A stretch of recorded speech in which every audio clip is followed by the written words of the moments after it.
has a nice way of putting things when he says, as he commonly does, that to him the utterances of the unenlightened are as noises emanating from the belly. What difference does it make to me, he asks, whether their rumblings come from their upper or their nether regions? What utter foolishness it is to be afraid that those who have a bad name can rob you of a good one. Just as the dread aroused in you by some common report has proved groundless, so too is the dread of things of which you would never be afraid if common report did not tell you to be. What harm could ever come to a good man from being besmirched by unwarranted gossip? We shouldn't even let it prejudice us against death, which itself has an evil reputation. Yet none of the people who malign it has put it to the test. Until one does, it's rather rash to condemn a thing one knows nothing about. And yet one thing you do know, and that is this: how many people it's a blessing to, how many people it frees from torture, want, maladies, suffering, weariness. And no one has power over us when death is within our own power.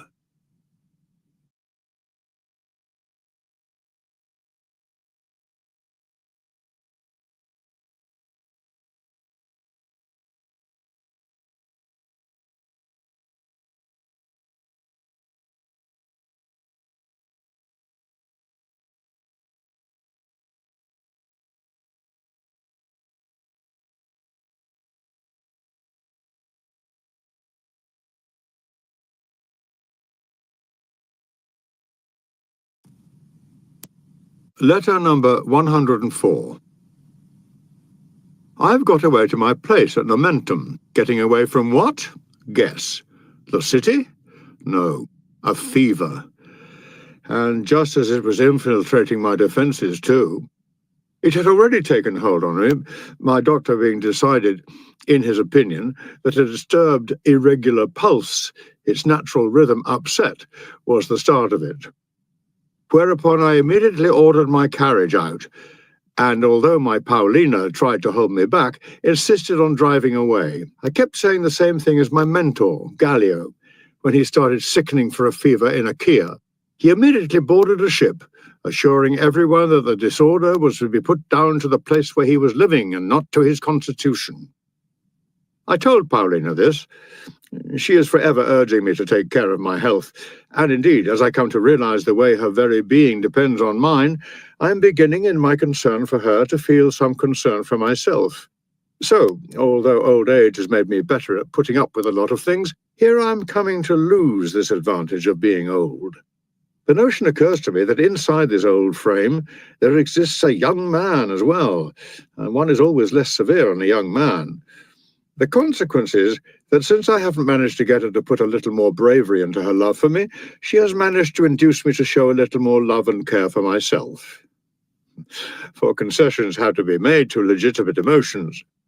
There are times when, however pressing one's reasons to the contrary, one's dying breath requires to be summoned back and held back, even as it is passing one's lips, even if this amounts to torture, simply out of consideration for one's dear ones. The good man should go on living as long as he ought to, not just as long as he likes. The man who does not value his wife or a friend highly enough to stay on a little longer in life, who persists in dying in spite of them, is a thoroughly self-indulgent character. This is a duty which the soul should also impose on itself when it is merely the convenience of near and dear ones that demands it. And not only if and when it feels the wish to die, but also if and when it has begun to carry out the wish, it should pause a while to fit in with their interests. To return to life for another's sake is a sign of a noble spirit. It is something that great men have done on a number of occasions. Yet, to give your old age greater care and attentiveness in the realization that this pleases any of the persons closest to you, or is in their interests, or would be likely to gratify them, this in spite of the fact that the greatest reward of that period is the opportunity it gives you to adopt a relatively carefree attitude towards looking after yourself and a more adventurous manner of living, is also, to my mind, a mark of the highest possible kindness. Besides, it brings you more than a little pleasure and recompense. For can anything be sweeter than to find that you are so dear to your wife that this makes you dearer to yourself? So it comes about that my Paulina succeeds in making me responsible for anxiety of my own, as well as hers on my behalf. I expect you're keen to hear what effect it had on my health, this decision of mine to leave. Well, no sooner had I left behind the oppressive atmosphere of the city, and that reek of smoking cookers which pour out, along with a cloud of ashes, all the poisonous fumes they've accumulated in their interiors whenever they're started up, that I noticed the change in my condition at once. You can imagine how much stronger I felt after reaching my vineyards. I fairly waded into my food. Talk about animals just turned out onto spring grass. So, by now I'm quite my old self again. That feeling of listlessness, being bodily ill at ease and mentally inefficient, didn't last. I'm beginning to get down to some wholehearted work. This is not something, however, to which mere surroundings are conducive. Unless the mind is at its own disposal, able at will to provide its own seclusion, even in crowded moments. On the contrary, the man who spends his time choosing one resort after another in a hunt for peace and quiet will, in every place he visits, find something to prevent him from relaxing. The story is told that someone complained to Socrates that traveling abroad had never done him any good, and received the reply, "What else can you expect, seeing that you always take yourself along with you when you go abroad? What a blessing it would be for some people if they could only lose themselves. As things are, these persons are a worry and a burden, a source of demoralization and anxiety to their own selves. What good does it do you to go overseas, to move from city to city? If you really want to escape the things that harass you, what you're needing is not to be in a different place, but to be a different person. Suppose you've arrived in Athens, or suppose it's Rhodes. Choose any country you like. What difference does the character of the place make? You'll only be importing your own with you. You'll still look on wealth as a thing to be valued. Your poverty will be causing you torment, while this being the most pathetic thing about it all, your poverty will be imaginary. However much you possess, there's someone else who has more, and you'll be fancying yourself to be short of things you need to the exact extent to which you lag behind him. Another thing that you'll regard as something to be valued is success in public life, in which case you're going to feel resentment when so-and-so is elected consul, or when so-and-so is re-elected for that matter, and be jealous whenever you see a person's name appearing too often in the honours lists. Your ambition will be running at so feverish a pitch that if anyone's ahead of you in the race, you'll see yourself as coming last. Death you'll think of as the worst of all bad things, though in fact there's nothing bad about it at all, except the thing which comes before it, the fear of it. You'll be scared stiff by illusory as well as genuine dangers, haunted by imaginary alarms. What good will it do you to have found a route past all those Argive forts and one escape right through the enemy's lines? Peace itself will supply you with new fears.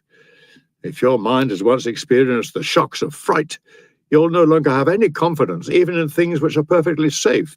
Once it has acquired the habit of unthinking panic, it is incapable even of attending to its own self-preservation, for it runs away from dangers instead of taking steps to avert them, and we're far more exposed to them once our backs are turned.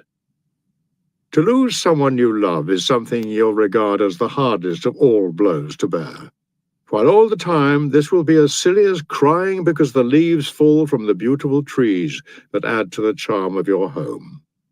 Preserve a sense of proportion in your attitude to everything that pleases you, and make the most of them while they are at their best. At one moment, chance will carry off one of them, at another moment another. But the falling of the leaves is not difficult to bear, since they grow again, and it is no more hard to bear the loss of those whom you love and regard as brightening your existence. For even if they do not grow again, they are replaced.